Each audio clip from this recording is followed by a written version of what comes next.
ঈসা আলাইহিস সালাতু ওয়াস সালাম জিত্তা হইতে সময় যে সময় খ্রিস্টানরা তানে মারি ফেলাই দিবার লাগিয়া চেষ্টা জিও করছে, এমনকি তানে 40 চড়াইয়া মারবার যেটা আমরা জানি, 40 চড়াইয়া জিও করে।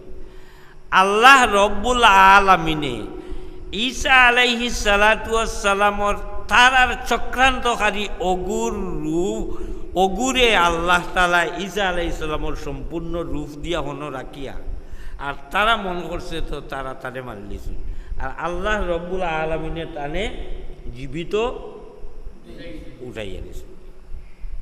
তো জীবিত অবস্থায় সেও তো রইবার কথা নাই, কারণ প্রত্যেক মানুষ জন্মিলে তার মৌতর প্রয়োজন। মাত খেয়াল করছেন?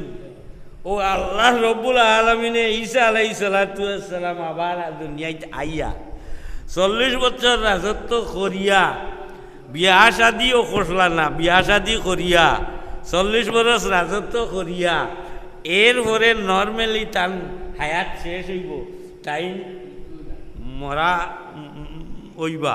ও আল্লাহ রব্বুল আলামিনের সারারে মরা অবস্থার কাল কিয়ামতের দিন হাজির করবা, সারারে মরার থাকিয়া আবার আল্লাহ মিনহা খালাকনাকুম ওয়া ফিহা নুঈদুকুম ওয়া মিনহা নুখরিজুকুম তারাতান উখরা।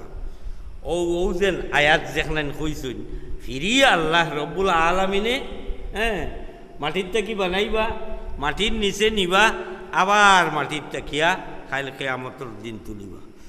ও আল্লাহ রব্বুল আলামিনে মান আওফা বিআহদিহি ওয়াত্তাকা ফা ইন্নাল্লাহা ইউহিব্বুল মুত্তাকিন। আল্লাহ তাআলা মুত্তাকি পরহেজগার যারা আল্লাহর আহাদরে। এখন আমরা আল্লাহর লগে অঙ্গীকার করছি, আমরা বুঝা গেছি নি আমরা আল্লাহর অঙ্গীকার করিয়া আইছি, আমরা সবে নবী হকলেও করছেন।